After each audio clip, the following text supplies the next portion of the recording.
Late one autumn evening, Nathan was driving back from work along a rural highway that cut through fields and low hills.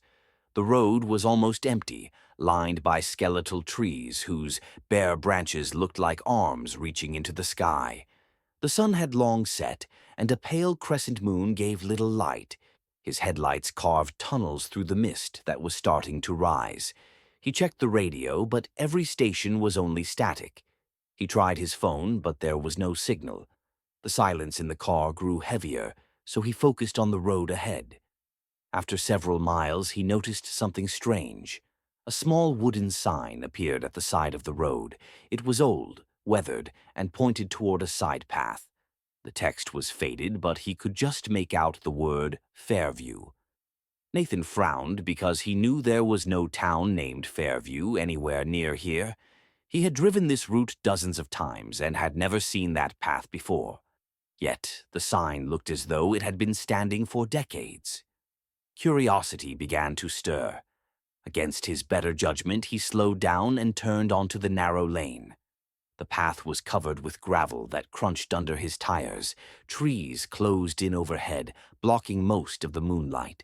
He drove slowly, expecting the lane to end quickly, but instead it seemed to stretch deeper into the forest. The mist grew denser. His dashboard clock ticked minutes away, but he could not tell how far he had gone. Eventually, the lane widened, and Nathan saw houses. They were small, old-fashioned, and lined in neat rows along a cobbled street. Oil lamps flickered in windows, giving off a faint yellow glow. There were no cars parked anywhere, only wooden carts. The place looked frozen in time. Nathan parked at the side and stepped out, feeling an odd chill. The air smelled faintly of smoke and damp wood. He walked down the street, calling out for anyone, but no one answered. The houses all looked occupied, yet the curtains did not move, and the lamps burned steadily. Then he noticed something disturbing. Every door had a symbol carved into the wood, a circle with jagged lines cutting through it. Some doors had the mark painted over with red, as if to warn him away. A sound broke the silence. It was faint at first, like children laughing far away. Nathan turned quickly, but the street was empty. He began to feel watched. He forced himself to keep moving until he reached a square at the center of the town. In the middle stood a large stone well.